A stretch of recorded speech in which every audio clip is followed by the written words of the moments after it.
Ez digerim nikoka xwe, ez dipirsim kîm ez.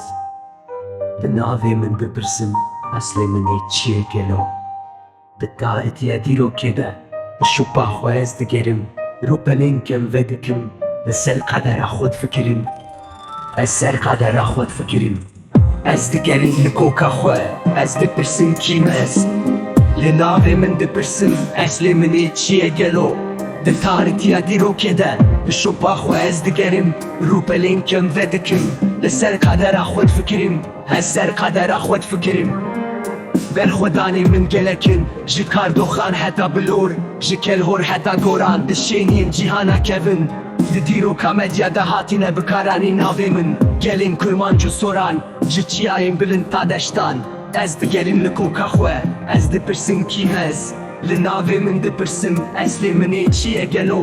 Di tarîtiya dîrokê de, li şupa xwe ez digerim. Rûpelên kem vedikim, li ser qedera xwe difikirim. Bi hezar salan min şer kir, ji bo hebûna xwe. Bi helbestên cizîrî, bi hikmetên xanî. Bi şûrê Ristemê zal, bi dengê hişyariyê. Di ala berxwedanê de, ez hebûm hertim. Ez şûreşkerî latê me, ez mêrxasê çiya me.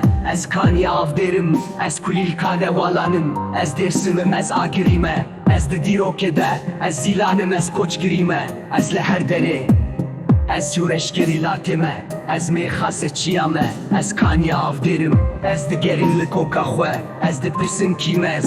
Li navê min dipirsim, eslê min ê çi ye gelo. Di tarîtiya dîrokê de, li şupa xwe ez digerim. Rûpelên kem vedikim, li ser qedera xwe difikirim.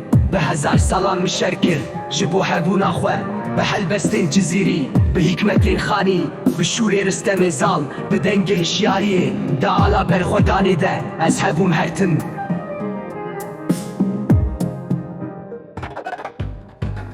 Ez digerim nikoka xwe, ez dipirsim kîm ez.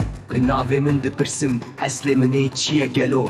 Di tarîtiya dîrokê de, li şupa xwe ez digerim. Rûpelên kem vedikim, li ser qedera xwe difikirim. Bi hezar salan min şer